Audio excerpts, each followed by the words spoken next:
Morning all of you and welcome again spin academy YouTube channel.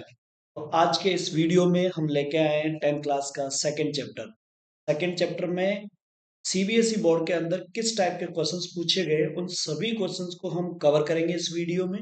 और उसी की help से पीवाईक्यूज की हेल्प से ही उनके थ्रू ही हम क्या करेंगे, इसका रिवीजन करेंगे। तो चलिए स्टार्ट करते हैं। देखिए, अपना जो चैप्टर है वो है आपके पास एसिड बेस। इसको पहले थोड़ा सा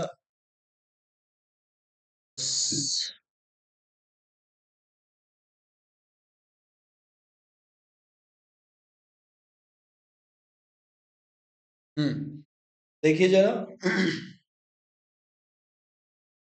देखिए, चैप्टर अपना क्या है, एसिड बेस है। क्या है? Acid acid base and salt है। सॉल्ट है। तो आपको इसके अंदर चीजें कवर करनी है, सीखना है। वो क्या क्या है? देखो, आपको एक तो रिएक्शंस में सबसे पहले थोड़ा सा पीएच नॉलेज, जो कि आपको बहुत अच्छे से पता होगा। पीएच न्यूट्रल 7 पे होता है, और इधर 0 से स्टार्ट 7 तक, और इधर यहाँ पर 14 पे है। यहाँ पर है 14 पे है। तो ये ध्यान रखना, इधर क्या होगा, आप इधर से इधर चले तो ये किसकी तरफ चल रहे हो? एसिड की तरफ, है ना। यानी कि यहाँ पर 1 है, 2 है, 3 है, 4 है, 5 है, 6 है, 7 है। तो ये अच्छी पीएच कौन सी होगी, अच्छा एसिडिक कौन होगा, स्ट्रॉन्ग एसिड कौन होगा? 1। और इधर से चले आप तो इधर हो गया, जैसे कि इधर आ गया 7 के बाद 8 आ गया, 9 आ गया, 10 आ गया, 11 आ गया, 12 और 13 और 14। तो इधर बेसिक कैरेक्टर क्या है? बेसिक कैरेक्टर इंक्रीज हो रहा है। तो ये आपके पीएच की एक नॉर्मल हमें पता होना चाहिए। दूसरी चीजें हमें इसमें ये पता है कि आपके पास जो लिटमस पेपर है ना, तो ब्लू लिटमस पेपर है। एक क्या है? ब्लू ब्लू लिटमस पेपर है, तो वो रेड में कन्वर्ट होता है। तो इसका मतलब क्या है? एसिड है ना।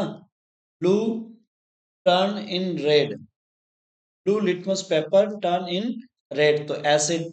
And red red litmus litmus paper paper turn in blue blue, तो उसका मतलब क्या है?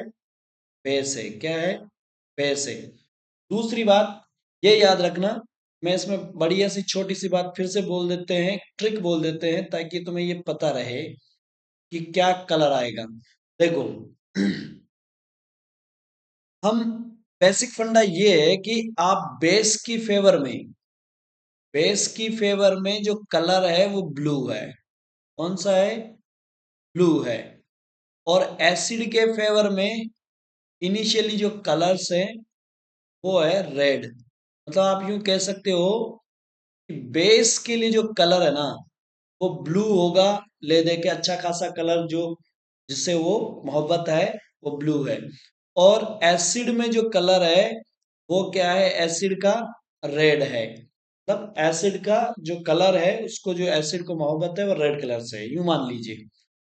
अब देखो, एसिड का सिंबल ऐसे स्टार्ट है, रेड का आर से, तो यहाँ कोई मैचिंग नहीं हो रही। लेकिन बेस में देखो, बेस का सिंबल बी से है, उसका कलर भी बी से है, ब्लू। ठीक है ना। तो हमारी ट्रिक अब बनती है कि बेबी को बेस पसंद है, बेबी को बेस पसंद है, और बेस को कलर पसंद है। तो अब क्या होगी? बेबी को बेस पसंद है, बेस को कलर पसंद है। मतलब जो भी कलर चेंज आएगा वो बेस का होगा, जो भी कलर चेंज आएगा वो बेस का होगा। तो बेबी को बेस पसंद है, अलग अलग, है ना। तो बेबी को बेस पसंद है और बेस को कलर पसंद है। अब एसिड के खाते में ले देखे रेड, तो देखिए थोड़ी सी ट्रिक हमने इसलिए बनाई है क्योंकि आपने दो चीजें देखी कि अगर रेड लिटमस है तो ब्लू कलर में हुआ तो बेस हुआ, वो तो इसमें तो कोई दिक्कत नहीं है। और ब्लू लिटमस है, ब्लू लिटमस है, ब्लू लिटमस है, तो रेड में कन्वर्ट हुआ तो एसिड में हुआ। यहाँ तो अभी भी वही बात है कि ब्लू को बेस को ब्लू पसंद है, इसलिए बेस में ब्लू कन्वर्ट होगा तो बेस ही होगा, और रेड होगा तो एसिड होगा। लेकिन general litmus paper, general litmus paper या यूनिवर्सल लिटमस पेपर की बात करोगे तो लिटमस पेपर तो आपके पास ये क्या होगा, इसमें फिर से बोलोगे, इसका कलर कैसा होता है, येलो टाइप होता है। कैसा होता है, येलो। किसका, इसका, यूनिवर्सल लिटमस पेपर का। अगर ये इसमें कन्वर्ट हो गया, ब्लू में कन्वर्ट हो गया, ब्लू में कन्वर्ट हो गया, तो भैया बोल देना बेस है। येलो ब्लू में कन्वर्ट हो गया, अगर ये रेड में कन्वर्ट हो गया तो बोल देना भैया एसिड है। अभी भी यहाँ पर कलर वही चल रहा है जो मैंने बताया। अब है, मैंने ट्रिक क्यों बताई वो मैं बता देता हूँ। हमें यहाँ क्या करना है, मिथाइल ऑरेंज। यहाँ क्या है, मिथाइल, मिथाइल ऑरेंज। अब देखो, मिथाइल ऑरेंज में नेम में खुद कलर है, नेम में ही क्या है, कलर है। कौन सा कलर है, ऑरेंज। तो मतलब ऑरेंज कलर है तो कलर किसको पसंद है, बेस को। मैंने क्या बोला कि बेबी को बेस पसंद है, बेस को कलर पसंद है। तो यहाँ पर जो कलर है ना इसके साथ में, वो किसका है, बेस का। तो आप ये बोल सकते हो कि मिथाइल ऑरेंज, जब आप किसी सॉल्यूशन में डालते हो, अगर उसमें ऑरेंज, कौन सा, ऑरेंज, या फिर या फिर येलो, या फिर येलो, इस तरह का कलर आता है तो आप बोल देना बेस है। तो भाई जो मिथाइल ऑरेंज में जो खुद कलर है उस टाइप का ऑरेंज, ऑरेंज येलो टाइप का जो कलर आएगा, वो वो कौन होगा, बेस। क्योंकि बेस को क्या है, कलर पसंद है। ठीक है ना, आगे बात समझ में। और इसमें क्या आएगा, रेड। तो भैया रेड तो ले दे के ऊपर भी यही चल रही थी, एसिड, एसिड को तो बस एक ही कलर मिल रहा है अभी। चलिए दूसरा आ जाइए, फिनोप्थेलिन। फिनोप फिनोप्थेलिन, अगर फिनोप्थेलिन है तो देखो, फिनोप्थेलिन किसी सॉल्यूशन में डलने पर जो कलर, अगर उसने पिंक दे दिया, क्या दे दिया, पिंक। देखो फिर से, कलर पसंद है किसको, बेबी को। पिंक कलर किसका, बेस का, किसका, बेस का। फिर देखो, अगर क्या आ जाए, कलर लेस आ जाए तो एसिड। तो बताओ, एसिड की तो जिंदगी बर्बाद है, या तो रेड ही कलर है या फिर कलर ही नहीं है जिंदगी में, है ना। है ही समझ में। तो ये चीज आपको समझ आ गई होगी कि आपके पास आपने मिथाइल ऑरेंज और फिनोप्थेलिन इस तरह के देख लिए। एक और अपन बात करते हैं, ऑल्फेंट्री। ऑल्फेंट्री, ऑल्फेंट्री, एसिड या बेस, एसिड या बेस। ये ऑल्फेंट्री वर्ड क्या है, तो ऑल्फेंट्री है जो स्मेल, स्मेल वगैरह से पता करे, स्मेल वगैरह से किसी एसिड या बेस का पता लगे तो वो ऑल्फैक्टरी कहलाता है। ठीक है ना, तो इस तरह का होगा। देखेंगे ये वर्ड्स क्यों समझा रहा हूं मैं, देखेंगे आगे आएगा उसमें, है ना। चलिए, ये तो हो गया एसिड बेस की कहानी में आपके पास, इतना आप कवर लो एसिड बेस के अंदर। अब बाकी चीजें अपन को, हमें पता है रिएक्शन से एसिड और बेस की, तो आपको ये पता है कि एसिड रिएक्ट करे बेस से तो आपके पास क्या बनता है, सॉल्ट बनता है, सॉल्ट प्लस वाटर। क्या बनता है, सॉल्ट प्लस वाटर। तो इसमें मोस्टली आपके पास जो बनेगा वो सोल्ट होगा। क्या होगा, सोल्ट होगा। तो चलिए बाकी बातें हम पीवाईक्यूज के थ्रू करते हैं, बाकी बातें हम पीवाईक्यूज के थ्रू करते हैं। ये थ्योरी क्लास नहीं है, पीवाईक्यूज ही करने अपन आए। चलिए पहला क्वेश्चन है, select the washing soda from the following. Select the washing soda from the following. तो वॉशिंग सोडा क्या है वो देख लो। तो भैया यहाँ पे आपको पता है आपका आंसर क्या है, तो इस पे कलर चेंज कर, कलर दिखेगा नहीं। यस, आपके पास आंसर क्या है, आपके पास आंसर है सी। आपके पास आंसर कौन है, सी आंसर है, क्या है, सी। तो आपके पास दो चीजें हैं, एक है सोडियम कार्बोनेट, इसके साथ 10H2 होगा, तो ही आपका क्या कहलाएगा, वॉशिंग सोडा कहलाएगा। क्या कहलाएगा, वॉशिंग सोडा। और आपके पास दूसरा है NaHCO3, और ये क्या कहलाएगा, बेकिंग, बेकिंग सोडा कहलाएगा। क्या कहलाएगा, बेकिंग सोडा, ये ध्यान रखना है ना। तो अभी फिलहाल आपके पास ये ऊपर जो है वो बेकिंग सोडा है ना, ये क्या है, ये बेकिंग सोडा है, ये हो ही गया वॉशिंग सोडा, ठीक है ना। और ये कास्टिक सोडा कौन है, ये जो है ये क्या है, कास्टिक सोडा, कास्टिक सोडा, ये कास्टिक सोडा है। ये ऊपर जो है वो कौन सा है, बेकिंग सोडा है।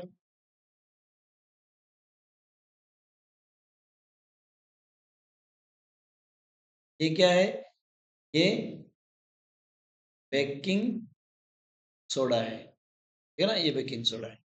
आगे बात समझ में, और आपका ये वॉशिंग सोडा है। चलिए नेक्स्ट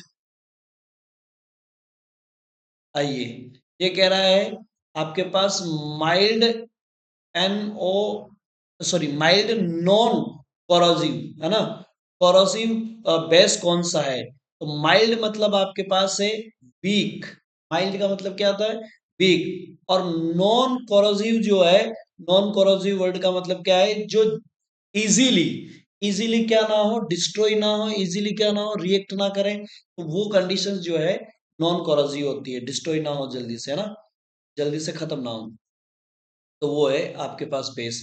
तो कौन है, देखो ये तो भैया स्ट्रॉन्ग है थोड़ा, ये तो और भी ज्यादा स्ट्रॉन्ग है। ये आपके पास सोल्ट है, ये क्या है, सोल्ट है ना।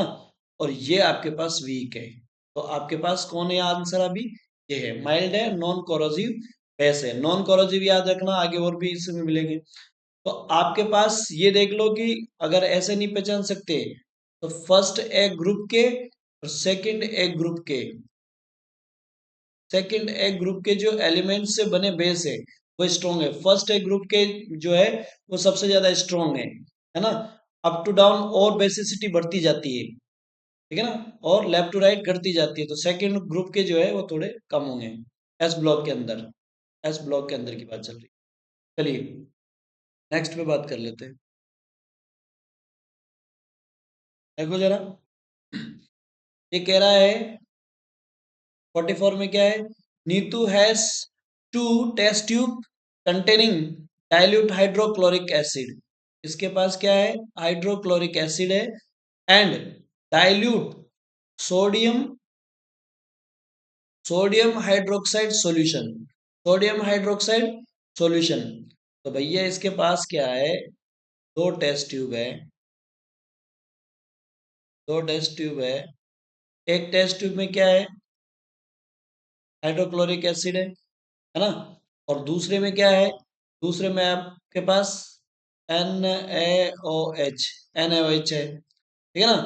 But they are not level, level नहीं कर रखे भाई, ये लेवल्ड नहीं है, but they are not levelled. Adding which of the following solutions to the test tube will the help her to identify the acidic and basic solution.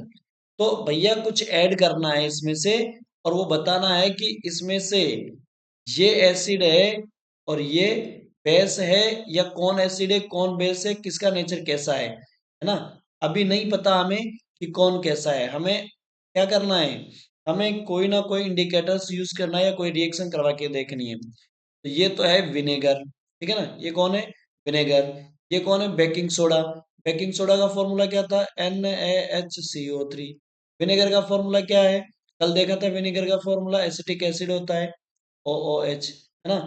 और sodium chloride, ये तो सॉल्ट ही है, ये तो बिल्कुल नहीं हो सकता। Either vinegar and sodium chloride, तो ये भी बिल्कुल नहीं हो सकता। अब इन दोनों में है, तो इन दोनों में आपका आंसर क्या है, बी है। कौन है, बी है, बेकिंग सोडा। देखो भाई, अगर आपके पास रिएक्शन हुई, अगर आपके पास रिएक्शन हुई तो दोनों ही रिएक्शन बता देते हैं। एक तो ये देखो, आपके पास क्या है कि विनेगर एक ऑर्गेनिक एसिड है। विनेगर क्या है? ऑर्गेनिक एसिड है, जबकि आपके पास बेकिंग सोडा क्या है? मिनरल एसिड्स है। तो आपके पास अगर HCl से रिएक्ट करवाई इसकी NaHCO3, तो भी आपके पास क्या बन जाएगा? NaCl रिएक्ट कर जाएगा और क्या हो जाएगा? CO2 प्लस क्या हो जाएगा? H2 यहां से बन के निकल जाएगा। ठीक है ना? ये बन जाएगा। अगर आपने इसकी रिएक्शन किससे करवा दी? NaOH से करवा दी इसकी NaHCO3 की, तो हमें पता है ये वीक बेस है और ये स्ट्रॉन्ग बेस है। ये कैसा है? स्ट्रॉन्ग बेस है। स्ट्रॉन्ग बेस है। ये कैसा है?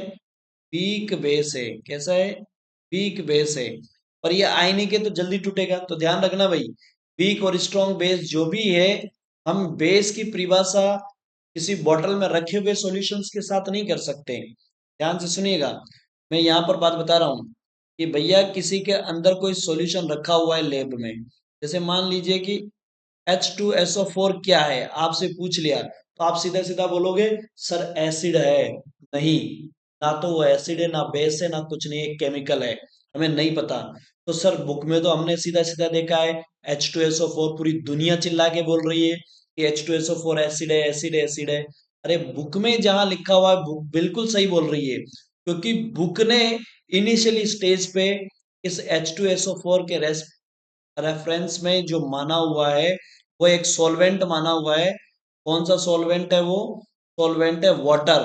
तो वाटर जब सॉल्वेंट लेंगे तो उसके रेस्पेक्ट में H2SO4 एक एसिड है, ध्यान रखना। तो बुक के अंदर जब भी वो H2SO4 या किसी को भी एसिड किसी को भी बेस बोलता है, तो उसमें आपके पास एक सॉल्वेंट वाटर होगा जो फ्री फोकट का है। लेकिन अगर ये किसी बॉटल में रखा हुआ है तब तक हम नहीं बोल सकते। तो यहीं पे भी वही कहानी है। अब यहाँ एक स्ट्रॉन्ग है एक वीक है, तो जो स्ट्रॉन्ग है वो तो बेस बन जाएगा, जो वीक है वो एसिड बन जाएगा। तो देखो यहाँ पर रिएक्शन हो जाएगी इनके बीच में। और ये भैया ये जो है ना, ये विनेगर, आप विनेगर का दिमाग में आ सकता है कि सर वो भी तो एसिड है, फिर वो क्यों नहीं करेगा? कर सकता है, लेकिन वो भैया एक ऑर्गेनिक एसिड है, कोवलेंट बॉन्ड है, और वो इतना जल्दी अच्छे से टूटेगा नहीं, जबकि ये एक आयनिक बॉन्ड है। यहाँ पर जो है इसके बीच में एक आयनिक बॉन्ड है, जबकि विनेगर के बीच में कोवलेंट बॉन्ड है। तो यहाँ पर रिएक्शन होगी तो क्या बनेगा? Na2CO3 क्या बन जाएगा? Na2CO3, और यहां से क्या निकल जाएगा? H2O बन जाएगा। तो आपके सामने ये रिएक्शन फॉर्म हो जाएगी। आई होप कि आपको समझ आ गई, बेकिंग सोडा की दोनों के साथ रिएक्शन कंप्लीट हो गई है भैया। यस, चलिए, तो आंसर समझ में आ गया होगा, आगे चलते हैं। दूसरा क्या है? The table below the table below has information regarding to pH and the nature, acid and base of the four different solution. Which of the following options in the table is correct? कौन सा सही है? जो table दे रखी है उसमें से बताना है कौन सा सही है। कहाँ है भैया marker? Marker, okay okay okay, marker दिखा दी। तो आपके पास क्या है? देखिए जरा, यहाँ पर मार्कर का कलर चेंज कर लेते हैं भाई। देखो,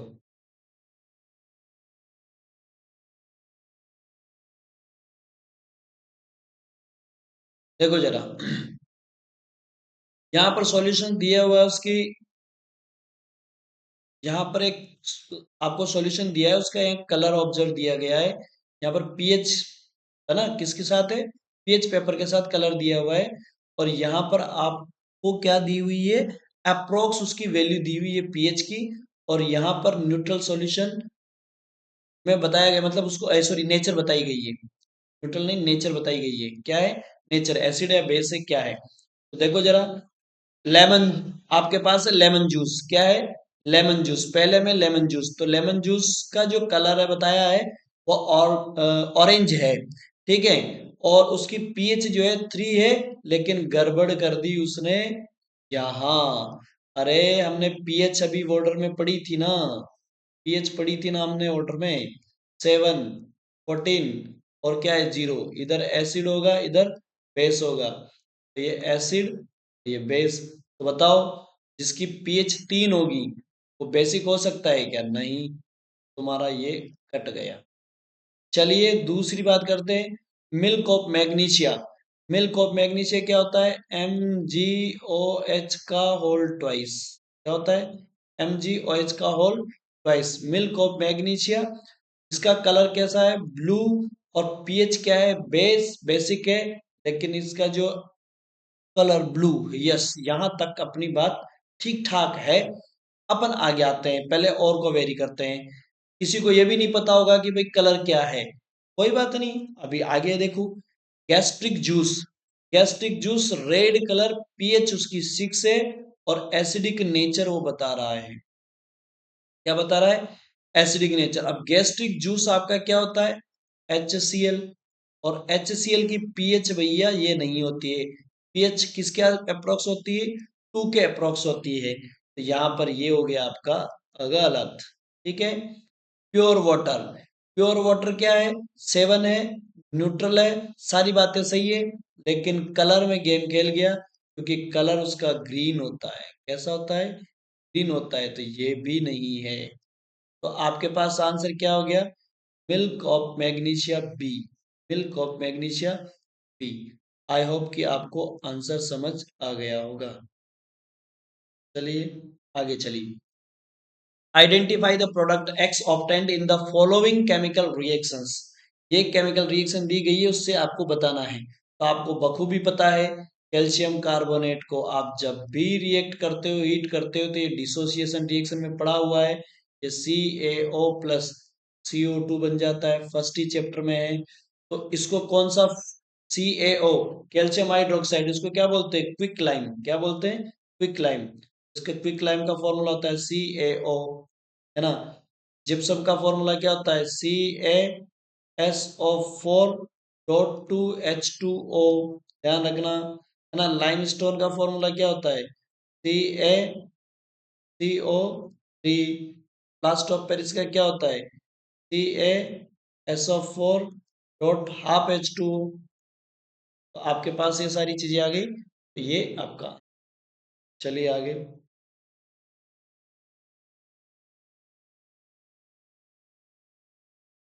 चलिए क्या कह रहा है, सुनिए। Sonia has aqua solutions of the 3 salt. Sonia ने 3 सॉल्ट लिए हैं, कौन कौन से? सोडियम एसिटेट, और दूसरा है सोडियम क्लोराइड, और तीसरा क्या है? Sodium ammonium chloride. तो भैया इसने यहाँ दे रखे हैं सबके सब।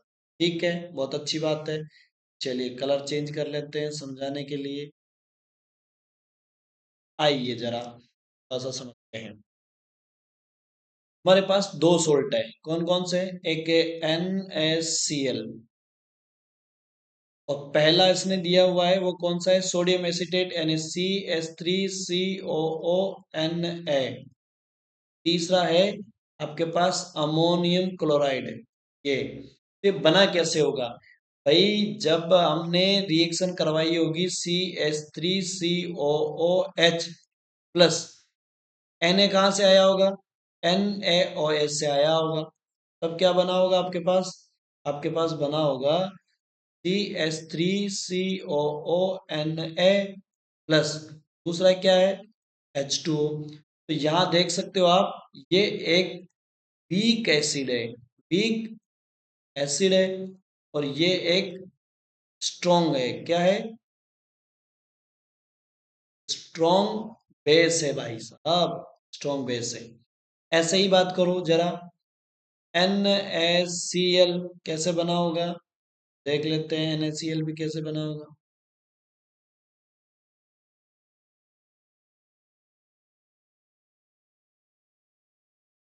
देखो जरा कैसे बना है, देख लेते हैं कैसे बना है भैया, देखते हैं।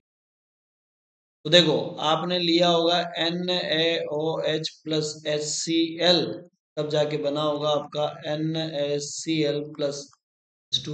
Very good. दूसरा देखते हैं, अगर आपने लिया होगा NH4OH प्लस HCl, तब जाके क्या बना होगा NH4Cl प्लस क्या है H2। अब सबसे बड़ी बात यह है कि ये एक सॉल्ट है, ये भी एक सॉल्ट है, ये भी एक सॉल्ट है, लेकिन इन सॉल्ट का नेचर चेंज होगा। देखो, ये स्ट्रॉन्ग है, ये भी स्ट्रॉन्ग है, स्ट्रॉन्ग एसिड, और ये स्ट्रॉन्ग बेस।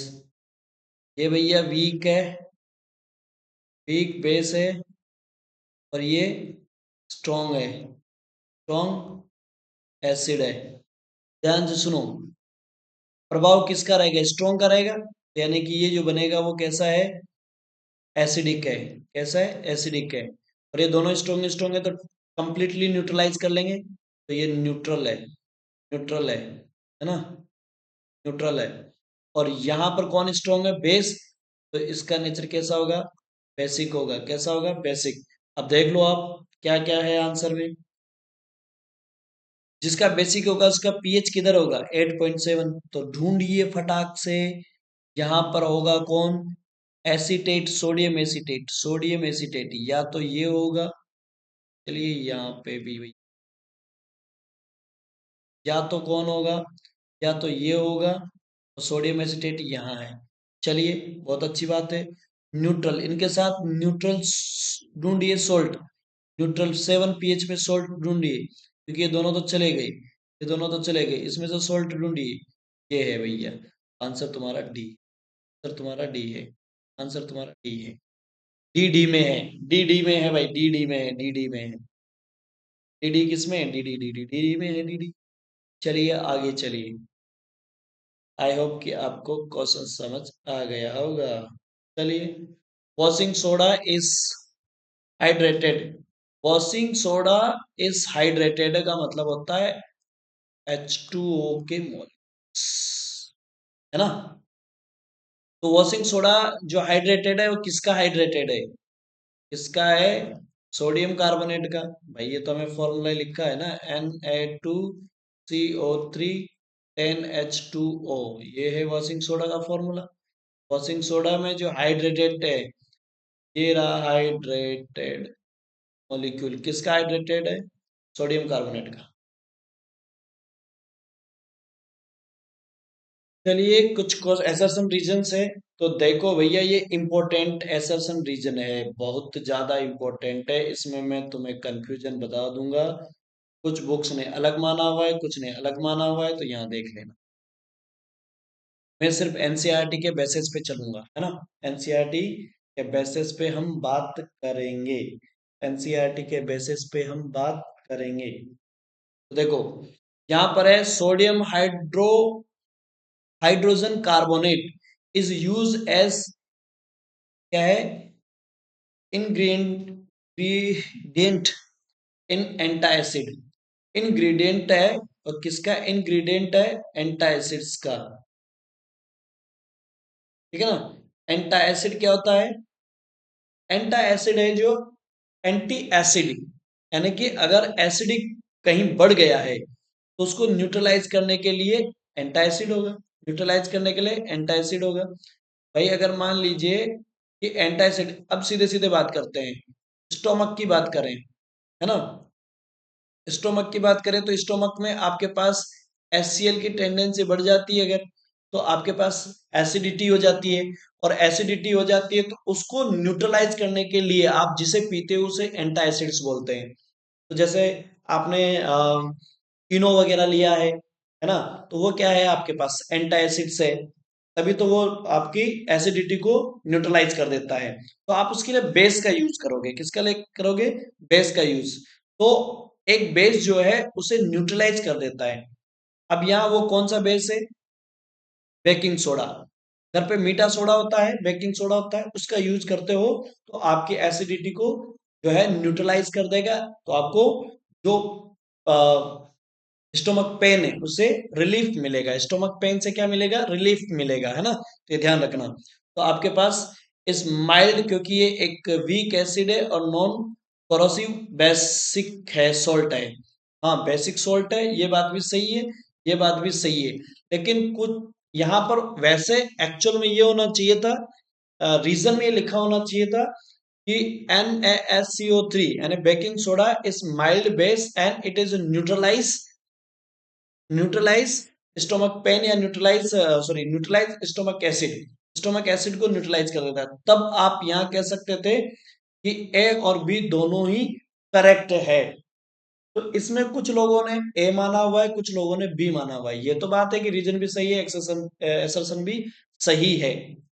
लेकिन भैया जब एनसीईआरटी में एंटा एसिड के रेस्पेक्ट में बात ही इसकी बोली गई है, तो कई सारी बुक्स ने या कई सारे लोगों ने इसको अधिकतर जो रेफरेंस दिया है वो ए दिया है, और कुछ ने इसको बी दिया है। तो हम तो एनसीईआरटी के बेसिस पर रेफरेंस, अगर एनसीईआरटी ने बखान किया है तो हम इसको ए लेके चलते हैं, है ना। आप गूगल में सर्च कीजिए, आप कहीं पे भी सर्च कीजिए, आपको इसके दो ही ऑप्शन मिलेंगे, ए भी मिलेंगे, बी भी मिलेंगे। तो अधिकतर लोगों ने ए माना है, बाकियों ने बी माना है। लेकिन एनसीईआरटी के अंदर जब 10th क्लास की बेस की बात कर रहे हैं, तो उसमें सीधा सीधा ही ये इसी के लिए पढ़ाया गया है, तो हम उस बेस पे इसको सीधा सीधा ए ऑप्शन पे ही मान के चलेंगे, ठीक है ना। बाकी यहाँ लाइन होनी चाहिए थी कि baking soda neutralise the stomach acid, तो स्टोमक एसिड या उसको न्यूट्रलाइज कर देता है, इसीलिए उसको एंटासिड बोलते हैं। तो ये बात होती तो 100% एज आता, लेकिन इस वजह से यहाँ कंफ्यूजन है। हाँ, ये वीक एसिड है, लेकिन ऐसा हो ये जरूरी नहीं है, बट आंसर हमें ए मानना है, ठीक है जी। आइए, ऐसा एक ऑप्शंस आपके पास बी में, यानी कि 50 में भी आपको कंफ्यूजन मिल सकता है। ये क्या कह रहा है, वही बेकिंग सोडा की बात बोल रहा है, sodium hydrogen carbonate baking soda is use in the fire extinguisher, बिल्कुल सत्य बात है ना। Sodium hydrogen carbonate is a weak as base है, वीक बेस है, ये भी सत्य बात है। लेकिन इसका आंसर भैया बी मान लेना, बी मान लेना। क्यों, सोडियम बाइकार्बोनेट डाल देने से फाइरिंग एक्सटिंग्विशर में काम नहीं करता है। आप जब सोडियम बाइकार्बोनेट की रिएक्शन किसी एसिड से करवाते हो, तब आपके पास क्या होता है, NaCl plus CO2 plus H2O, ये बनता है। तो जो ये बना ना, कौन बना, CO2 जो बना ना, ये एंटासिड सॉरी, ये फायर एक्सटिंग्विशर का काम करता है, क्योंकि CO2 क्या करती है, फायर को बुझा देती है। तो फायर एक्सटिंग्विशर कब हुआ, जब इसकी रिएक्शन एसिड में करवाई गई, जब इसकी रिएक्शन किस में करवाई गई, एसिड में करवाई गई, तब जाके ये कुछ हुआ। लेकिन यहाँ ऐसा कुछ नहीं बोला, इसीलिए यहाँ भैया इसको समझ लेना, क्या है, बेस है, बी है, सॉरी, क्या है, बी ऑप्शन होगा। Both are correct, but reason is not correct explanation of assertion, है ना, तो ध्यान रख लेना। और किसी का फिर भी माइंड खराब हो रहा तो मैं पहले बता देता हूँ कि भैया ये वीक बेस है, ये मानने में है कि वीक बेस है, लेकिन ये फायर एक्सटिंग्विशर का काम करेगा, ऐसा ऐसा जरूरी तो नहीं है। लेकिन जब एसिड में रिएक्ट यानी कि साथ में, तो भैया एक अकेला आदमी दूल्हा नहीं कहलाएगा, लेकिन वो दूल्हा बन तो सकता है। तो किसके रेस्पेक्ट में, एक आदमी है, क्या उसे दूल्हा बोल सकते हो आप, बोल सकते हैं। लेकिन कब बोल सकते हो, जब उसके पास दुल्हन हो, जब उसके पास क्या हो, दुल्हन हो, तब क्या बोल सकते हो उसको आप, दूल्हा बोल सकते हो भाई साहब, दूल्हा। हाँ, जब इस आदमी को आप क्या बात बोल सकते हो, क्या इस आदमी को दूल्हा बोल सकते हो, बोल भी सकते हो, नहीं भी, हमें थोड़ी पता है। लेकिन अगर जब तक कंडीशन नहीं देंगे तब तक नहीं बोल सकते। तो देखो, इस अकेले आदमी को हम दूल्हा तब बोलेंगे, तब इसके लिए क्या ढूंढ ली गई हो, इसके लिए एक दुल्हन ढूंढ ली गई हो, एक दुल्हन ढूंढ ली गई हो, तब जाके इसे आप क्या बोलोगे, दुल्हा बोलोगे। समझ में आई बात। लेकिन HCl नहीं दोगे, जब तक बेस के पास जब तक बेस के पास एसिड नहीं ले जाओगे, तब तक वो अपना काम नहीं करेगा, CO2 नहीं बनेगी। ठीक है भाई, चलिए आगे चलते हैं।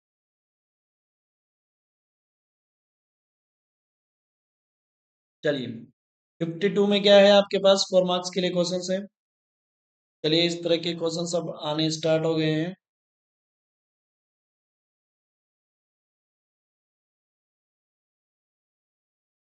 चलिए देखते हैं क्या कह रहा है आपके पास 52 में। In the given diagram when electricity is pass through the pass through an aqueous solutions of a common salt.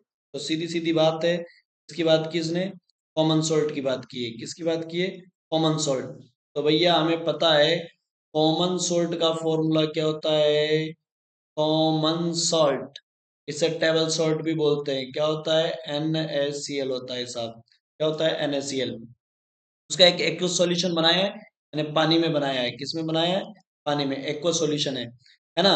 और आपको मिलता है अ सब्सटेंस जेड।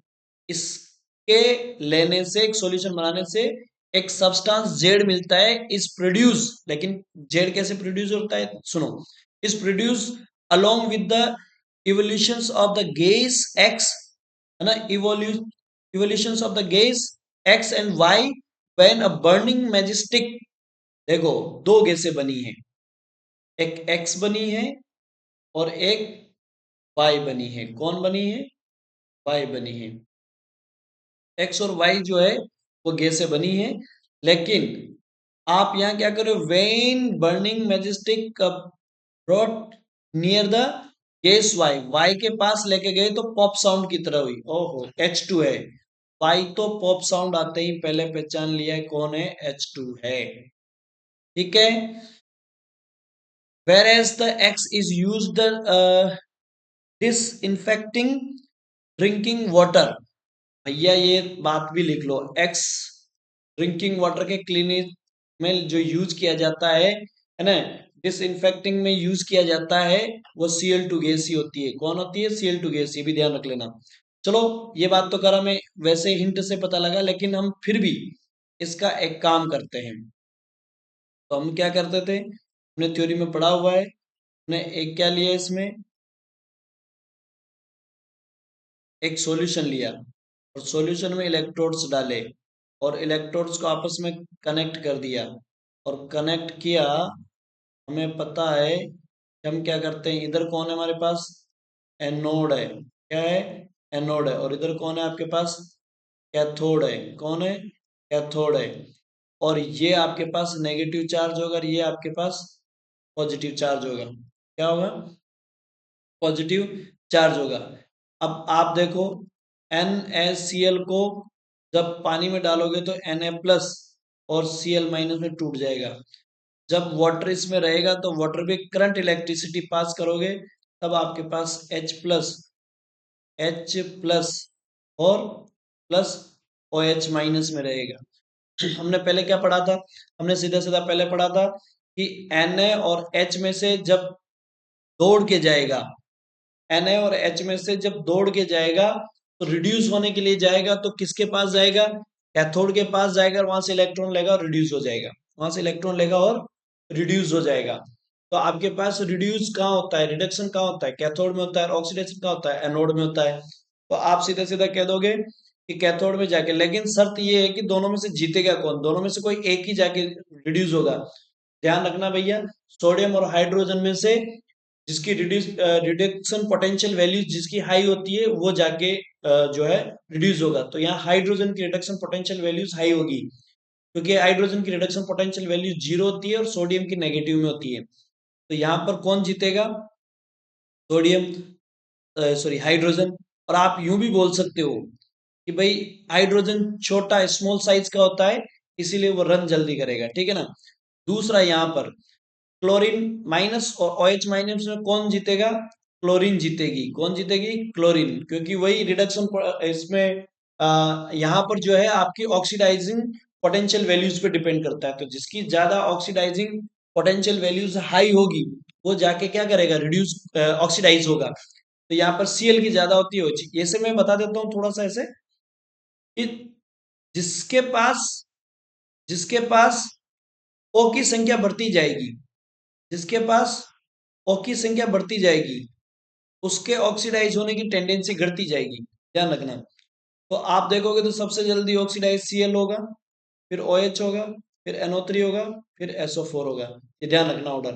तो आपके पास यहाँ Cl जाएगा, अब Cl जाएगा तो वो रिड्यूस होगा। तो आपके पास सॉल्यूशन में कौन बच गया? सॉल्यूशन में बच गया Na।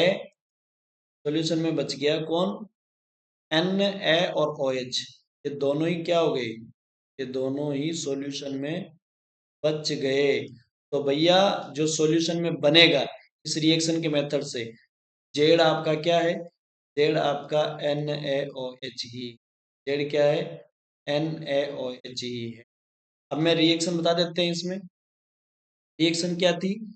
Eight at cathode at cathode cathode पे क्या रिएक्शन हुई? कैथोड पे रिएक्शन हुई सर, ये आ जाए। कैथोड पे रिएक्शन क्या हुई? कैथोड पे रिएक्शन क्या हुई है? देखो, कैथोड पे रिएक्शन हुई है कि हाइड्रोजन प्लस जो है वो गया होगा ना, एक इलेक्ट्रॉन गेन किया होगा, H2 में कन्वर्ट हो गया होगा। और एनोड पे क्या हुई है? एनोड पे एनोड पे जो है Cl माइनस गया होगा, Cl माइनस गया होगा और Cl2 में कन्वर्ट हुआ होगा और 2 इलेक्ट्रॉन रिमूव किए होंगे। आपको यहाँ जरूरत भी पड़ेगी, यहाँ भी 2 की इलेक्ट्रॉन 2H में कन्वर्ट। अब इसकी नेट रिएक्शन लिख लो। नेट रिएक्शन लिखोगे तो देखो भैया, नेट रिएक्शन में इधर लिख देता हूँ यहाँ पर। 2 से 2 इलेक्ट्रॉन कट गए तो इधर क्या बच गया? इधर बच गया 2H प्लस प्लस, और कौन बच गया? Cl minus. Cl माइनस 2 क्या बन गया? H2 plus Cl2। अब देखो, Cl2 काम H2 कहाँ बना है? कैथोड पे। Cl2 गैस कहाँ बनी है? एनोड पे। दोनों ही गैस है ना? ध्यान रखना, ये गैस बन गई। और आपके पास यहाँ पर इसके साथ कौन था? इसके साथ कौन था? इसके साथ था आपके पास H और Cl दोनों अलग अलग चले गए। यहाँ पर OH था बचा हुआ, और इसके साथ कौन था? Na था बचा हुआ, प्लस ये दोनों आपस में रिएक्ट करके क्या बना लेते हैं? NaOH बना लेते हैं। NaOH बना, ये आपका जेड है भाई। क्या है? जेड है। तो आपके पास एक्स और वाई क्या है? पहले का आंसर एक्स और वाई ये लिख रखे हमने। एक्स है H2 गैस, ये गैस है, गैस गैस गैस, ये कुछ नहीं, H2O नहीं है। क्या है? गैस है। तो H2 गैस है। एक्स क्या है? Cl2 गैस है ना? फिर write the balance chemical equations formation of substance A. तो नीचे एक दी गई है, उसके सब्सटेंस की रिएक्शन बता देते हैं हम आपको। देखो जरा क्या दिया गया है, बताते हैं ना। When a gas X is passed through the solution of slag lime, तो slag lime में रिएक्ट करेगा। तो यहां दे देते हैं इसका आंसर। किसका आंसर है ये? बी का आंसर। बी का आंसर हम यहां बता देते हैं। एक आंसर तुम्हारे पास सही है। बी का आंसर सुनो। स्लैग लाइम क्या होता है? स्लैग लाइम होता है CaOH का होल ट्वाइस, प्लस साथ में क्या होता है? Cl2 गैस पास कर रहे हो। कह रहा है क्या बनेगा? बन जाएगा भैया CaOCl2। क्या है आपके पास? ये ब्लीचिंग पाउडर। क्या है? Bleaching powder. तो ये ब्लीचिंग ब्लीचिंग पाउडर या ब्लीचिंग पाउडर, ये ब्लीचिंग पाउडर आपके पास बन गया है। ठीक है ना? तो ये फॉर्मूला बन जाएगा। तो ये कह रहा है उस केमिकल रिएक्शन लिखो। ये रही आपके पास केमिकल रिएक्शन, और उसको बैलेंस करना है तो बैलेंस कर दो। यहाँ से क्या निकल जाएगा, H2O निकल जाएगा। देखो बैलेंस हो रही है क्या, बैलेंस हो रही है क्या। चलो रफ करते हैं यार, थोड़ा सही हो गया। आई होप कि आपको ये सारी बातें समझ में आ गई होगी। मैं थोड़ा सा यहाँ से इसको रफ कर देता हूँ।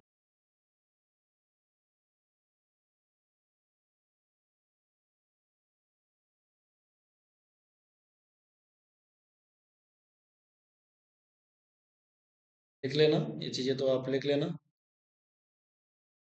पैक करके लिख सर।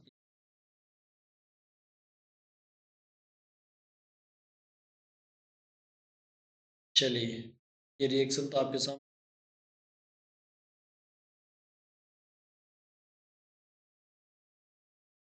आइए जरा, क्या बोल रहा है। आपने केमिकल इक्वेशन लिखी, उस केमिकल इक्वेशन यानी इसका आंसर मैं सामने लिख देता हूँ।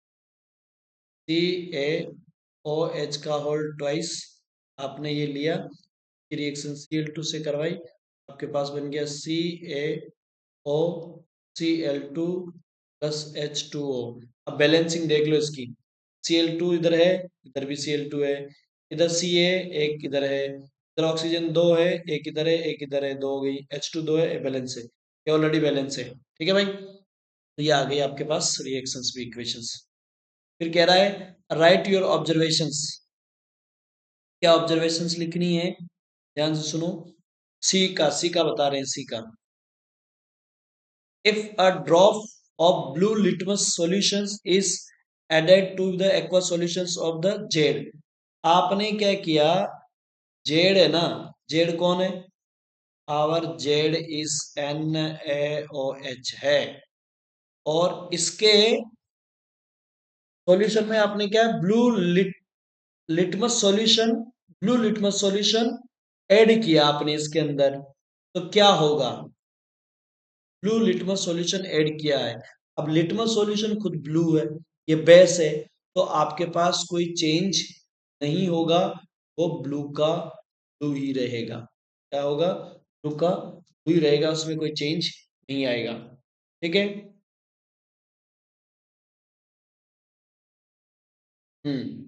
चलिए, दूसरा क्या है, सेकंड है, if methyl orange is added to substance Z. अगर आपने इसी जेड के अंदर, इसी जेड के अंदर क्या लगा दिया, मिथाइल ऑरेंज लगा दिया, तो मैंने अभी अभी बोला था मिथाइल ऑरेंज, ऑरेंज कैसा कलर आएगा इसका, या तो ऑरेंज टाइप आएगा या येलो टाइप आएगा। कैसा आएगा, येलो, बेबी को बेस पसंद है ना। ये आपका आंसर हो चुका है। चलिए नेक्स्ट पे,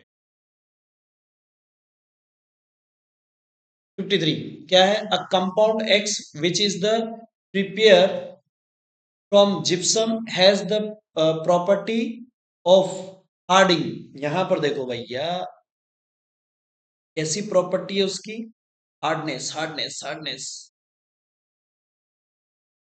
हार्डनेस की प्रॉपर्टी। चलिए हार्डनेस बताते हैं। यहाँ पे लिखा हुआ है आपके पास क्या है, हार्ड, हार्डनिंग है, हार्डनिंग, तो हार्डनिंग क्या होगी, उसकी प्रॉपर्टी है hardening, when mixed with the proper quantity of water and identify x, right the chemical equation formula. ठीक है जी, भैया हमने किससे प्रिपेयर किया है, जिप्सम से, तो जिप्सम से अगर प्रिपेयर किया है, शायद में भी आ जाएगा जिप्सम। देखो भैया जिप्सम, देखो है ना, जिप्सम, जिप्सम, जिप्सम क्या होता है, जिप्सम हमने पहले ही नीचे लिखा था, इससे पहले ही, SO4.2H2O। कलर चेंज कर लेते हैं, रेड कलर शायद चुभेगा, है ना। तो आपने क्या किया, यहाँ पर CaSO4.2H2O, और इससे आप रिएक्ट कर रहे हो, हीट कर रहे हो, और वाटर के साथ यहाँ पर 100 डिग्री सेंटीग्रेड पर इसको आप हीट कर रहे हो। तो आपके पास बनेगा CaSO4 dot half H2O plus 3/2 H2O। ये आपके पास रिमूव हो जाएगा और इसे कहेंगे हम प्लास्टर ऑफ पेरिस। भैया इस सीमेंट का इस इस कंपाउंड का जो फॉर्मेशन है वो पेरिस में हुआ था, इसीलिए इसे प्लास्टर ऑफ पेरिस बोलते हैं। ठीक है ना।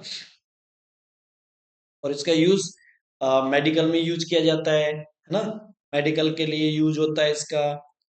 जब भी आपकी बोन वगैरह टूट जाती है ना, अगर कोई बोन वगैरह फ्रैक्चर हुई है तो क्या हो जाएगा, प्लास्टर में करने में काम आता है। इसके अलावा जो है आजकल जो मूर्तियां बनती है ना प्लास्टर ऑफ पेरिस की, बहुत सारे खिलौने टॉय वगैरह इस तरह के, तो वो भी प्लास्टर ऑफ पेरिस से ही बनते हैं, है ना। तो आर्टिफिशियल वर्कों में इनमें वर्क में इनमें काम आता है ना, वो भी है। ठीक है भाई। चलिए, पुट्टी करने के मकानों में इनमें काम आती है, वो भी है।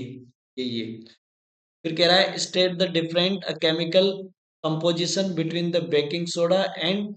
अच्छा, इसमें डिफरेंस बताना है। तो भाई देखो, यहाँ पर आपके पास एक तरफ है बेकिंग पाउडर और एक तरफ है आपका बेकिंग सोडा। सोडा। तो आपके पास क्या है, सिंपल सी बात है कि यहाँ पर जो इसका इंग्रेडिएंट होता है ना बेकिंग पाउडर का, वो कौन होता है, NaHCO3 होता है। और यहाँ पर बेकिंग सोडा का जो इंग्रेडिएंट होता है वो NaHCO3 तो होता ही है, साथ में यहाँ पर एक एसिडिक सोल्ट भी होता है। एक क्या होता है, एसिडिक सोल्ट भी होगा, ठीक है ना, एसिडिक सोल्ट होगा। तो ये आपके पास है। दूसरा क्या है आपके पास यहाँ पर, इसके अंदर कोई कैल्शियम फॉस्फेट नहीं होता है, जबकि इसमें एक कैल्शियम फॉस्फेट भी होता है। क्या होता है, कैल्शियम फॉस्फेट भी होता है। तो ये ध्यान रखना के अंदर कैल्शियम फॉस्फेट भी होता है। तो ये आपके पास दोनों ही चीजें क्या है, यहाँ पर कोई कैल्शियम फॉस्फेट का इंग्रेडिएंट नहीं होता है, जबकि बेकिंग सोडा में कैल्शियम का इंग्रेडिएंट भी होता है। ये हो गई आपके लैंग्वेज का। चलिए, आपके पास क्या है, salt formed by the neutralisation reaction between the acid and base. Complete the following table by the filling the missing data. चलिए, मिसिंग डाटा फिल कर देते हैं। भाई देखो, सीधी सीधी बात है, इधर क्या दिया हुआ है, इधर गया भैया अमोनियम क्लोराइड।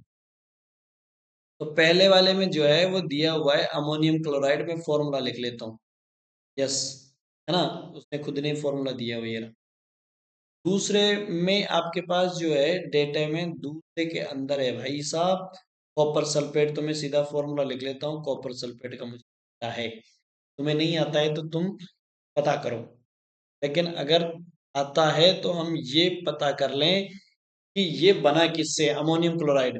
तो यहाँ पर इसका पेरेंट बेस कौन रहा होगा और पेरेंट एसिड कौन रहा होगा, क्योंकि ये एक सॉल्ट है, ये एक सॉल्ट है और इससे पहले हमने बनाया है। इसको बनाया है, इसको तो बनाया था अमोनियम क्लोराइड को। मैंने क्या बोला था उस टाइम पे, ये एक NH4OH बेस से और HCl से रिएक्ट किया होगा, तब NH4Cl प्लस H2 बना होगा। तो इसका पेरेंट कौन है, NH4 और HCl, NH4 और HCl है। तो भैया मेरे आपके वाइट में मैं लिख देता हूँ, इसका पेरेंट बेस कौन है ये रहा। इसका पेरेंट बेस कौन है, पेरेंट बेस है NH4OH, NH4OH। और एसिड क्या है, HCl। पेरेंट एसिड HCl है। यहाँ पर कॉपर सल्फेट है, तो कॉपर सल्फेट जो है ये कॉपर सल्फेट है, ये वाला है ना, कॉपर सल्फेट है। अब यहाँ पर इसने इसका पेरेंट बेस दिया हुआ है, क्या दिया हुआ है, कैल्शियम सल्फेट। बस पी लीजिए। ये किससे बना होगा? Copper sulphate. कॉपर सल्फेट जो बना होगा तो किससे बना होगा बता देते हैं। आपने कैल्शियम, अच्छा calcium hydroxide not sulphate, calcium hydroxide तो ऑलरेडी इसने दे रखा है, तो तुम्हें इसके लिए सल्फेट चाहिए जो कि H2SO4 में मिल जाता है, और आपके पास बन जाएगा calcium sulphate plus H2। Balance करने के लिए आप इसे 2 लगाओ, 2 था तो ये बैलेंस। ठीक है, ये है। तो भैया मैंने लिख दे, क्या लिखेगा? यस ये लिख देते हैं। आइए आइए आइए जरा ये लिखते हैं। तो सर जी इसका फॉर्मूला है कॉपर सल्फेट और कैल्शियम सल्फेट, कैल्शियम सल्फेट ही। O sorry sorry sorry, copper sulphate दिया हुआ है ना। हाँ CuSO4 है, मैं क्यों फालतू ही CaSO4 बोल रहा हूँ मैं। CaSO4, yes yes yes, copper sulphate है कैल्शियम सल्फेट, ये तो कॉपर सल्फेट ही लिखा है। ठीक है, यहाँ पे चेंज कर, यहाँ पे भी, जहाँ पे, अरे भैया मिस्टेक, ये मेरे मेरे भैया मिस्टेक होली। तो यहाँ पर कौन है? कॉपर सल्फेट है भाई। अरे आजा भैया कलर, ये लो, क्या है? कॉपर सल्फेट, और यहाँ पर अच्छा कॉपर हाइड्रोक्साइड से कॉपर सल्फेट में कन्वर्ट हो गया। तो भैया अब जो हमारे पास बना है वो कौन है? वो कौन है? तो आपके पास है, यहाँ पर है copper, copper copper sulphate, copper sulphate. और यहाँ पर कौन है? यहाँ पर है H2SO4। कौन है? H2SO4, SO4 है, H2SO4, H2SO4 है। आई होप कि आपको ये बात समझ आ गई होगी, आ गई होगी।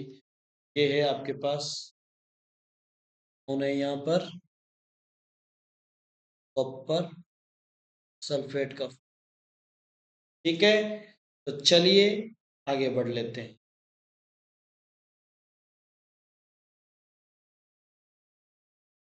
चलिए क्या कह रहा है, देखिए जरा, सुनिए। 55, state the observation and interference, sorry inference observation, ये चल रहा है। State the observation and inference mode by the student when brings A wet blue litmus paper and B wet red litmus paper in contact with the gas liberate during the thermal decomposition of ferrous sulfate।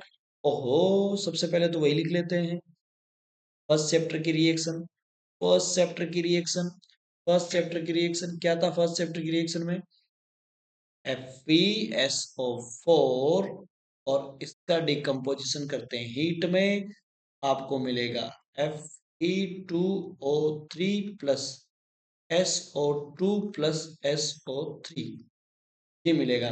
तो भाई इसको balance कर लो, इसको balance कर लो, इसको balance कर लो, ठीक है ना? ये है। तो अब सुनो, ये एक ऑक्साइड है और नॉन मेटल का ऑक्साइड है, और नॉन मेटल का ऑक्साइड क्या होता है? नॉन मेटल का ऑक्साइड है, नॉन मेटल ऑक्साइड, और हमेशा नॉन मेटल ऑक्साइड अधिकतर क्या होता है? एसिडिक नेचर का होता है, मोस्टली क्या होता है? एसिडिक नेचर का होता है। तो आपके पास अगर आप इसमें ये गैस है, प्लीज ये गैस है, प्लीज ये दोनों गैस है, ये नहीं है, तो गैस में लेके गए, मतलब इन दोनों में लेके गए, इन दोनों में लेके गए, किसको लेके गए? ए, ए में क्या है? ब्लू, ब्लू लिटमस है, ब्लू लिटमस है, ब्लू लिटमस है। तो ब्लू किस में, एसिडिक ब्लू किस में कन्वर्ट हो जाएगा? रेड में कन्वर्ट हो जाएगा। और दूसरा क्या है? बी, बी कौन लाया है? रेड है, रेड लिटमस, क्या है? रेड लिटमस, लिटमस है। और रेड लिटमस किस में रहेगा? रेड में ही रहेगा, नो चेंज, कोई चेंज नहीं होगा। कोई चेंज नहीं होगा। आई होप कि आपको ये बात समझ आ गई होगी। No any change to there.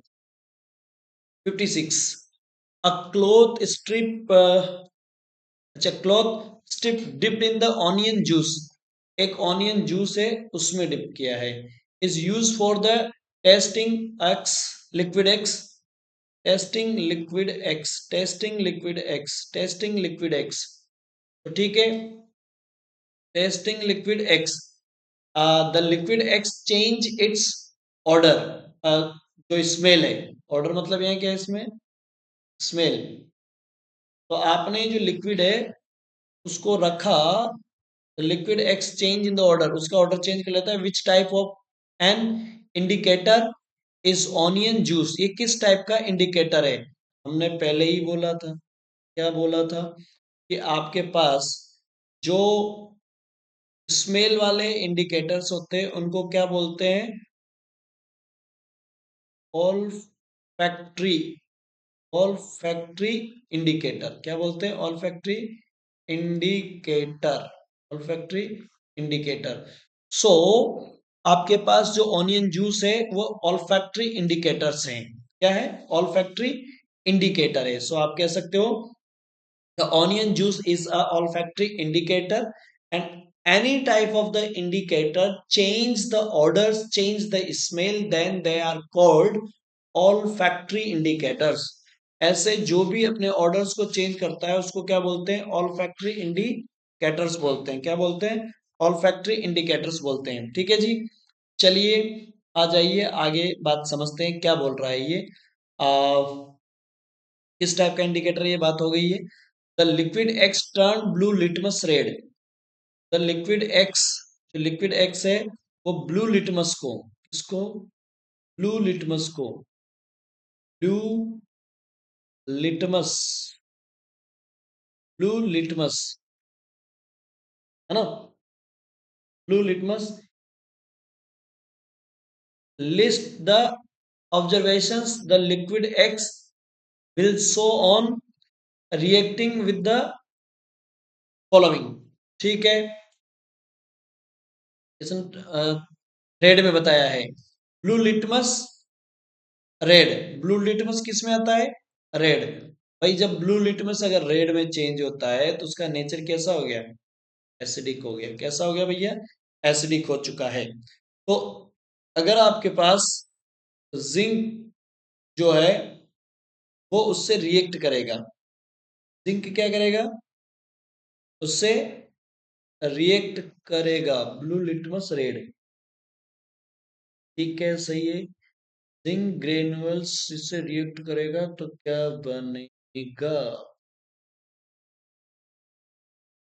Zinc plus, गड़बड़, ठीक है सही है।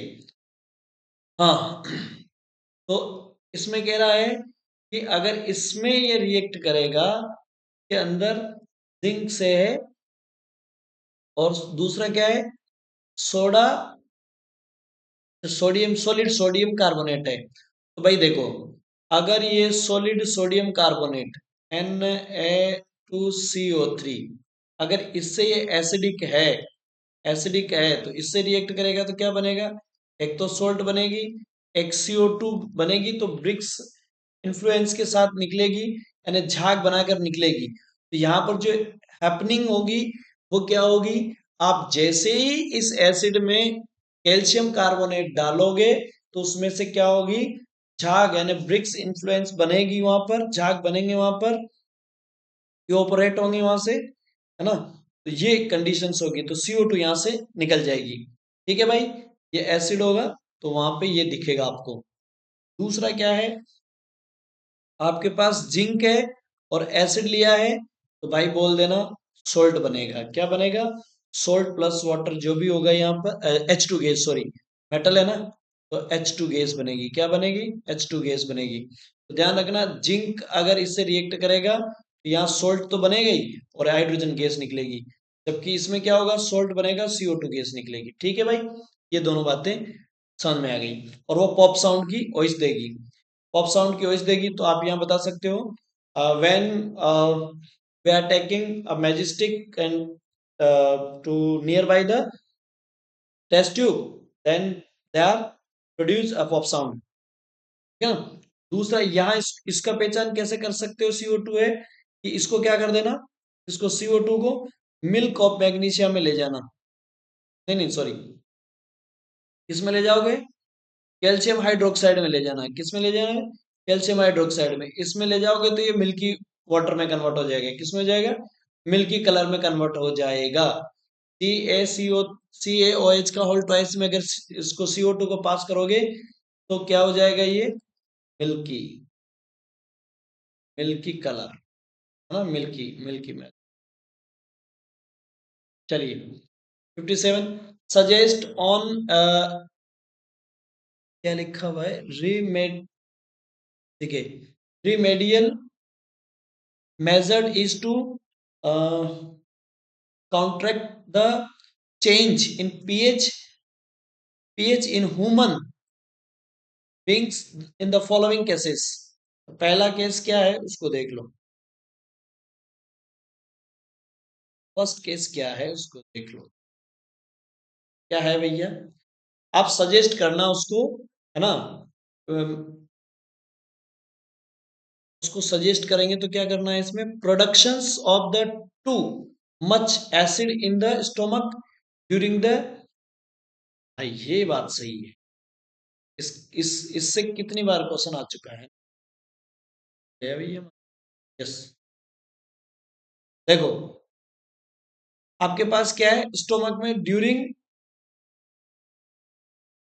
आपके पास जो फॉर्मेशन होगी ना किसकी, एंटासिड्स, यानी कि आपके पास इंडिगेशन, तो अच्छा इंडाइजेशन के अंदर हो रहा है, दोनों मिक्स कर दिया इसने, इंडिकेशंस, या जो आपके अंदर जो प्रॉब्लम्स हो रही है उसमें एंटासिड की फॉर्म में होगा, तो आप उसके लिए क्या सजेस्ट करोगे, NaHCO3 बेकिंग सोडा सजेस्ट करोगे उसको, ठीक है ना भाई, जो भी है उसमें ये प्रॉब्लम हो रही है उसको, एंटासिड से, या डाइजेशन उसमें खराब हो गया उसका, या आपके पास आप कह सकते हो कि एसिडिटी उसको हो गई है, तो उस टाइम पे आप क्या करोगे, बेकिंग सोडा दोगे, जिससे उसको जो स्टोमक पेन है उससे रिलीफ मिलेगा, स्टोमक पेन से क्या होगा, रिलीफ मिलेगा। चलिए दूसरा क्या है वो बता देते हैं, दूसरा सुनो, स्टन बाय द, डंक मार दिया by the honey bee and, ये है निटल लीव्स,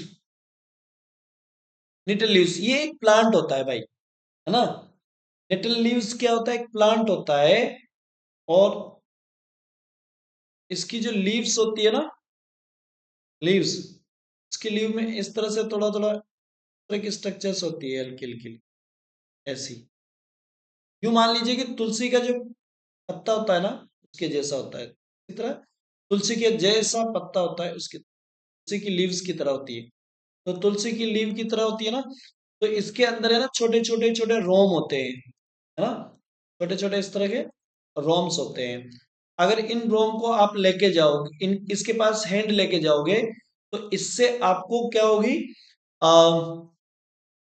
इचिंग होना स्टार्ट हो जाएगी, इचिंग होना स्टार्ट हो जाएगी, तो इसका मतलब है कि इसके अंदर एक एसिड है जो कि आपको इचिंग और इरिटेशंस प्रोड्यूस करता है। ऐसे ही हनी बी जो है उसमें भी क्या होता है, उसमें भी आपके पास एसिड होता है, फॉर्मिक एसिड, तो उसमें होता है एंट में, तो हनी बी जो होती है उसमें भी एसिड होता है, उसमें भी क्या होता है, एसिड होता है, और ये क्या कर देते हैं दोनों ही, आपको इचिंग और इरिटेशंस प्रोड्यूस करते हैं, जलन उसमें बनाने लगते हैं, तो आप उसकी जगह क्या करो, baking soda, NaHCO3, baking soda जो है, जहां पर आपको बी ने डंक मारा है, या फिर जो है निटल लीव्स का टच हुआ है, उस जगह पर आप क्या लगा दो, बेकिंग सोडा लगा दो, इसकी वजह से क्या होगा, न्यूट्रलाइज हो जाएगा, क्या हो जाएगा, न्यूट्रलाइज हो जाएगा, है ना, production of too much acid stomach, हाँ बहुत ज्यादा स्टोमक बन चुका है अगर आपके, इसमें स्टोमक में, तो उससे आपको क्या हो रहा है, पेन हो रहा है ना।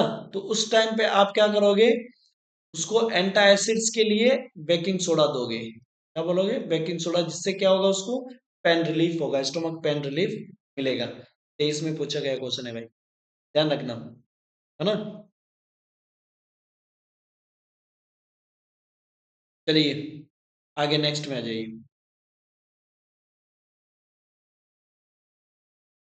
तो देखो क्या है, लास्ट में 2-3 क्वेश्चन और बचे हुए हैं, खत्म करते हैं। How can it be produce that the water of crystallisation making difference in the state and colours of compounds. भाई इसमें सबसे बढ़िया आंसर देने के लिए आपको कॉपर सल्फेट ले लो, मैं बता देता हूँ।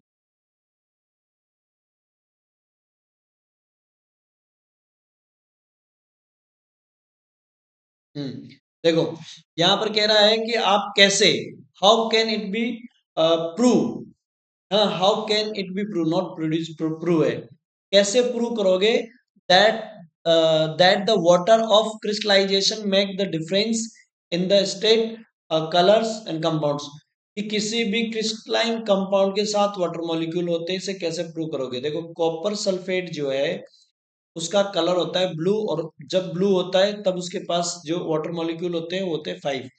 आप भैया इसको हीट कर दो, तब आपके पास कॉपर सल्फेट जो है, और वो वाटर मॉलिक्यूल वहां से निकल जाएंगे, सॉरी, वाटर मॉलिक्यूल क्या होंगे, वहां से निकल जाएंगे, 5 वाटर मॉलिक्यूल वहां से निकल जाएंगे। तो आपके पास जो कॉपर सल्फेट है ना, इसका कलर हो जाएगा व्हाइट, कैसा हो जाएगा, व्हाइट। और अभी जो कॉपर सल्फेट है उसका कलर कैसा है, ब्लू, कैसा है, ब्लू।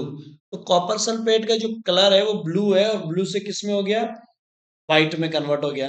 अब वापिस आप कॉपर सल्फेट को जो है उसमें क्या करो, drop by drop water molecules add करो, तो ये वापिस है ना एच, वापिस क्या हो जाएगा, इसमें कन्वर्ट हो जाता है। और इसका, इस बात का पता कैसे लगेगा कि आपका जो व्हाइट कलर था इसका कॉपर सल्फेट का, उसमें वाटर डालते ही उसका कलर चेंज होके किस में आ जाएगा, फिर से अगेन ब्लू कलर में आ जाएगा। तो इससे हम पता कर सकते हैं। और ये कैसा है, जब ब्लू कलर था तो ये कैसा था, ये क्रिस्टलाइन था, कैसा था, क्रिस्टलाइन था।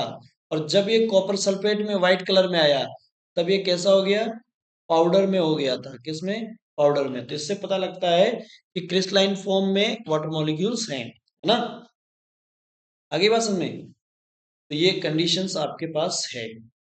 चलिए नेक्स्ट,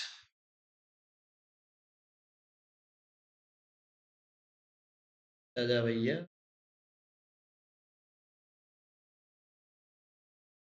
अरे यार यार, ये भी बड़ा परेशान करता है। 59, identify the compound X on the basis of the reactions given below, also write the names and chemical formulas, the A B E C जो भी है। देखो भाई, इसके इंडिकेशन से पहचानना पड़ेगा, जिंक, HCl, और ये चेंज कर, उसने कुछ चीजें ऑटोमेटिक यहाँ दे रखी है, आपको पहचाननी है। यहाँ जिंक है पक्का, और यहाँ हाइड्रोजन है, हाइड्रोजन गैस बनी है, इसका मतलब यहाँ कोई कंपाउंड ऐसा होगा जो यहाँ पर सोल्ट बनाएगा, क्या बनाएगा, सोल्ट बनाएगा, ठीक है।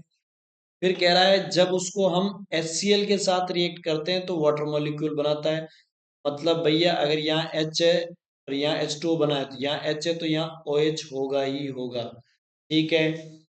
फिर ये कह रहा है कि यहाँ पर भी, यहाँ देखो, यहाँ से भी पता लग गया कि यहाँ पर क्या होगा, वाटर मॉलिक्यूल होगा ना।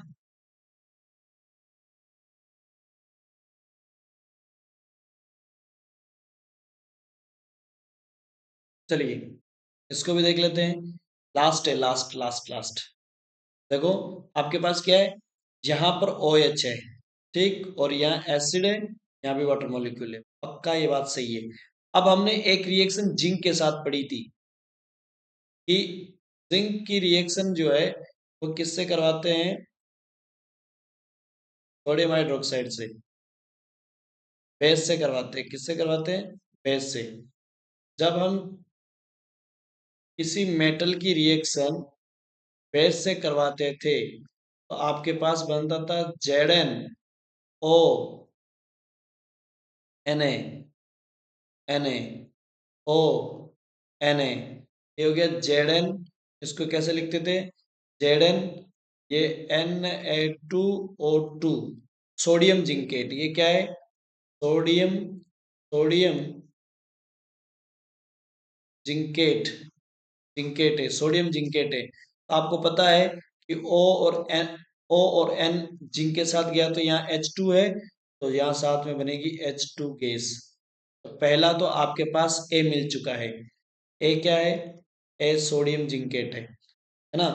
और ए सोडियम जिंकेट है तो हमें ये भी पता लग गया कि जो आपके पास कंपाउंड है वो NaOH है। क्या है? NaOH है। तो NaOH है, ये क्या है? ये NaOH है। ठीक है, NaOH है। एक्स कंपाउंड में यहाँ लिख देता हूँ। एक्स कंपाउंड क्या है? एक्स कंपाउंड है NaOH है। फिर आपका बी कंपाउंड क्या है? अब तो सोल्ट है सारे, सोल्ट है तो हो जाएगा आपके पास क्या है? NaCl। क्या होगा? NaCl। और सी कंपाउंड क्या होगा आपके पास? CH3COO है ना। ये आपके पास कंपाउंड होगा। तो प्लीज आपको एक, यस, पहले इस पे बात कर लेते हैं फिर बोलते हैं आपके लिए। ये तो हो गया CH3COO Na और ये H2O बन गया। यहाँ पर क्या है? NaOH। इससे करवाओगे तो यहाँ पे क्या बन जाएगा? NaClH2O। और इससे करवाओगे तो क्या बन जाएगा? Zn NaO का होल ट्वाइस या जिंकेट, इस तरह से लिख सकते हो इधर जो हमने। तो आई होप कि आपको ये बात समझ में आ गई है। तो ये लो, आपका कंप्लीट हो चुका है। पूरे क्वेश्चंस हमने कवर कर लिए हैं, है ना। तो भैया आपको ये पूरे तरीके से समझ में आ गया होगा। ये 18 और 16 में पूछा गया क्वेश्चन है, तो आपको ये पूरे तरीके से समझ में आया होगा। तो प्लीज अगर आपको ये वीडियो पसंद आया है, अच्छा लगा है, प्यारा लगा है, प्लीज इसे लाइक कीजिए, शेयर कीजिए और प्लीज यार सब्सक्राइब जरूर कीजिए, ताकि अब हम जो है 1K के नजदीक है। जल्दी से जल्दी 1K कंप्लीट हो जाए और आपके लिए नए नए वीडियोस हम लेके आए। थैंक यू भैया। फिर मिलते हैं नए वीडियो में नए चैप्टर के साथ। तब तक के लिए बाय बाय, गुड नाइट। और लगे रहिए, बने रहिए। एग्जाम नजदीक है, तो जितना जल्दी हो सके उतना जल्दी कोर्स को आप रिकॉल करें, अच्छे से रिकवर करें और बढ़िया से बढ़िया मार्क्स लेके आए। थैंक यू, गुड नाइट, जय हिंद।